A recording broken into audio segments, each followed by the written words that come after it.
যে টেবুলৰ ওপৰত পোৱাগিটাতে তুষ্ট নহ'ব, কিজানি টেবুলৰ তলৰ পৰাও দুটকামান পাওঁ।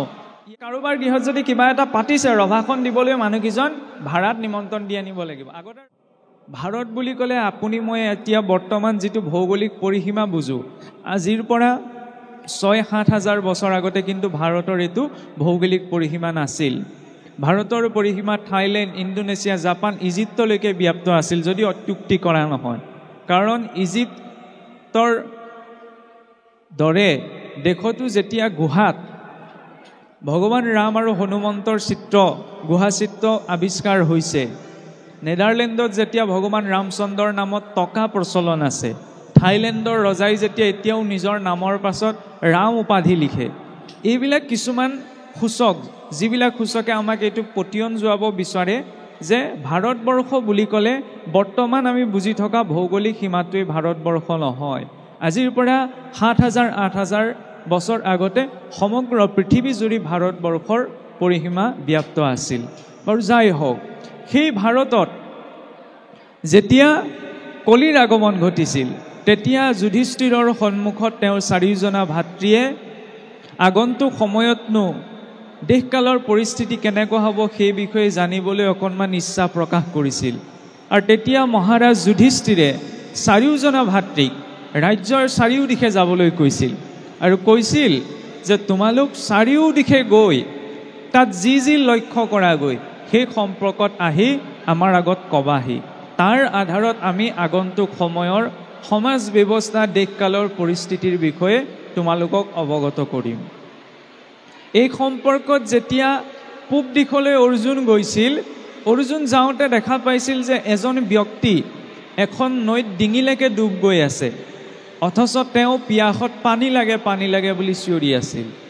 তেতিয়া মহাৰাজ যুধিষ্ঠিৰৰ আগত যেতিয়া অৰ্জুনে ক'লেহি যে দাদা, মই ৰাজ্যৰ পূব দিশত গৈ এনেকুৱা এটা অদ্ভুত ঘটনা দেখা পালোঁ যে এজন ব্যক্তি পানীত ডুব গৈ আছে, অথচ তেওঁ পানীত পিয়াহ লাগে বুলি চিঞৰি আছিল। তেতিয়া মহাৰাজ যুধিষ্ঠিৰে কৈছিল যে চোৱা, আগন্তুক সময়ত এনেধৰণৰ মানসিকতাও বিকাশ পাব যে মনুষ্য লোক ধন, বিত্ত, যশ, পদ, মৰ্যাদাত এডিঙিলৈকে ডুব গৈ থাকিলেও কেতিয়াও কাহানিও তৃপ্ত হ'ব নোৱাৰে। আৰু লাগে এই ভাৱনাটো বৰ্তি থাকিব। ইয়াৰ পাছত যেতিয়া ভীমে গৈ দেখিছিলগৈ এজনী মহে সন্মুখত কোমল ঘাঁহ গজি আছে, কিন্তু সন্মুখত গজি থকা ঘাঁহবিলাক খোৱা নাই, পাছলৈ মুখখন গুজি ঘাঁহ খাই আছে। তেতিয়া মহাৰাজ যুধিষ্ঠিৰে কৈছিল যে আগন্তুক সময়ত এনেধৰণৰ মানসিক প্ৰবৃত্তিও বিকাশ পাব। আমি অকণমান খুহুতীয়া ভাষাৰে কৈছোঁ যে টেবুলৰ ওপৰত পোৱাগিটাতে তুষ্ট নহ'ব, কিজানি টেবুলৰ তলৰ পৰাও দুটকামান পাওঁ, ইয়াৰ প্ৰতি মানসিকতা বৃদ্ধি পাব। অৰ্থাৎ ধৰ্মৰ জৰিয়তে যি অৰ্জন হৈছে তাতেই মনুষ্য তৃপ্ত নহয়, কেনেবাকৈ অধৰ্ম কৰিও কিবা এটা লাভ কৰিব পাৰি, এনেকুৱা ধৰণৰ মানসিকতাও বিকাশ পাব। আৰু ইয়াৰ পাছত যেতিয়া নকুলে কি দেখিছিলগৈ, এখন পথাৰত এজনী গাই গৰুৱে নিজৰ পোৱালিটো মৰমতে ইমান চেলেকিছে, চেলেকুতে হাড় ছাল ওলাই গৈছে। এতিয়া শুনিবলৈ বেয়া হ'লেও এইটো সত্য যে আগন্তুক সময়ত ৰজাই মৰমৰ চলেৰে প্ৰজাক ইমান শোষণ কৰিব যে সেই মৰম কৰোঁতে প্ৰজাৰ হাড় ছাল ওলাই যাব। ৰাজনীতিৰ বিষয়ত আমি এতিয়া নোসোমাওঁ, নিজে বুজি ল'লেই হ'ল। এই তিনিটা ঘটনা শুনিবলৈ অকণমান কটু যেন লাগে, কিন্তু যেতিয়া সহদেৱে নিজে দেখি অহা ঘটনাটো মহাৰাজ যুধিষ্ঠিৰৰ আগত প্ৰকাশ কৰিছিল, দাদা, মই ৰাজ্যৰ পশ্চিম দিশে গৈ এটা অদ্ভুত ঘটনা দেখিলোঁ। যে কি হৈছিল, আমি জানো যে ভাৰতবৰ্ষৰ পশ্চিম দিশত মৰুভূমি আছে, মৰুভূমিৰ মাজত এটা সৰোবৰ আছে, আৰু সেই সৰোবৰত সুন্দৰ পদুম ফুল ফুলি আছে।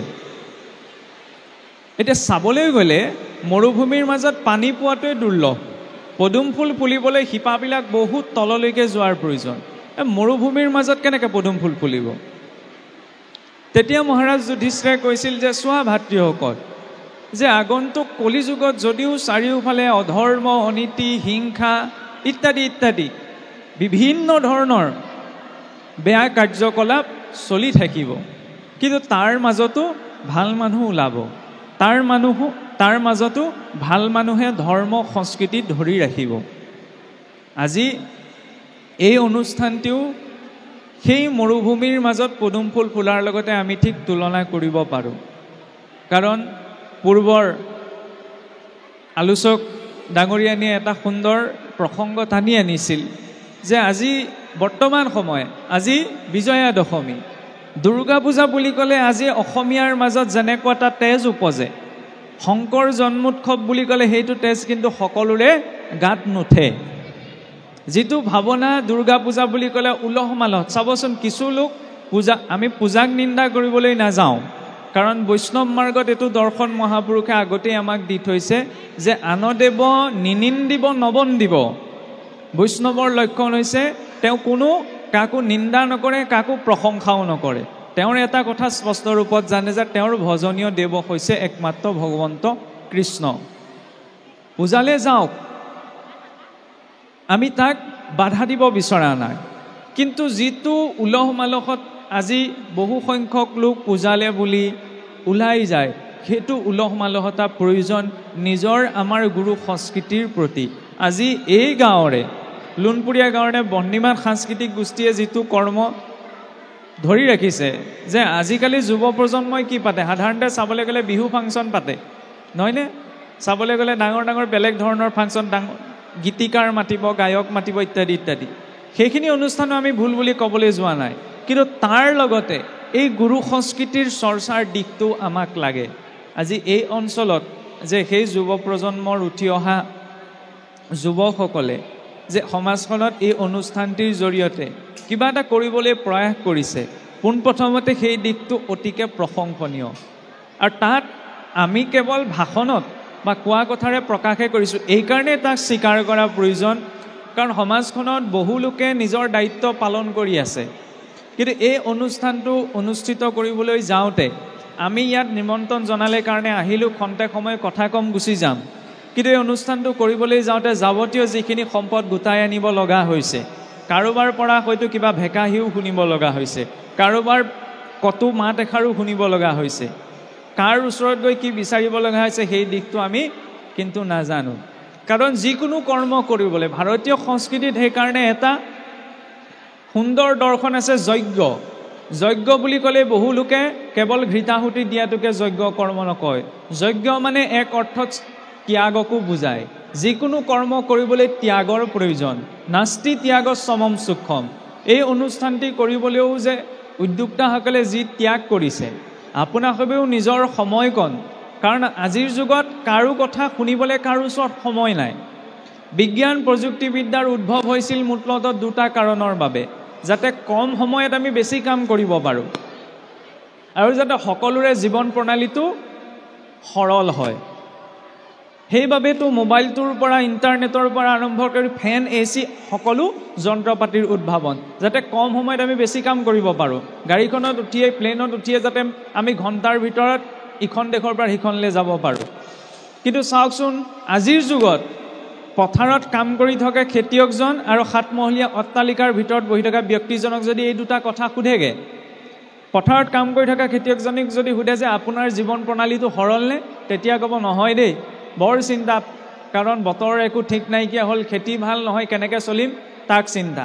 সাতমহলীয়া অট্টালিকাৰ ভিতৰত বহি থকাজনক যদি সোধেগে যে জীৱন প্ৰণালীটো সৰলনে, নহয় কেনেকৈ সৰল, টেক্সৰ চিন্তা, EMI দিব লাগে, ল'ৰা ছোৱালী পঢ়াব লাগে ইত্যাদি ইত্যাদি। জীৱন প্ৰণালীটো কাৰোবাৰ সৰল হয়নে? নহয়। সময় আছেনে? আগতে চাবচোন, গাঁওখনত কিবা এটা সকাম নিকাম, বিয়া ইত্যাদি যদি আয়োজন কৰে, গাঁৱৰ ইষ্ট মিত্ৰ কোনোবা জ্ঞাতিসকলেই কৰি আজিও ব্যৱস্থাটো আছে। ৰভাখন গাঁৱৰ মানুহে দি পেলাই সকাম নিকাম ভাঙি আজৰি কৰি দিয়ে, কিন্তু আজিকালি সেই ব্যৱস্থাটো কমি গ'ল। কাৰণ কাৰোবাৰ গৃহত যদি কিবা এটা পাতিছে, ৰভাখন দিবলৈ মানুহকেইজন ভাড়াত নিমন্ত্ৰণ দি আনিব লাগিব। আগতে ৰভাখন গাঁৱৰ ঘৰতে দিব পৰা হৈছিল, কিন্তু নাই, সূতা এটা প্ৰয়োজন হ'লে গাঁৱৰ ঘৰতে বনাই ল'ব পাৰিছিল, পাচি খৰাহী প্ৰয়োজন হ'লে ঘৰতে বনাব পাৰিছিল।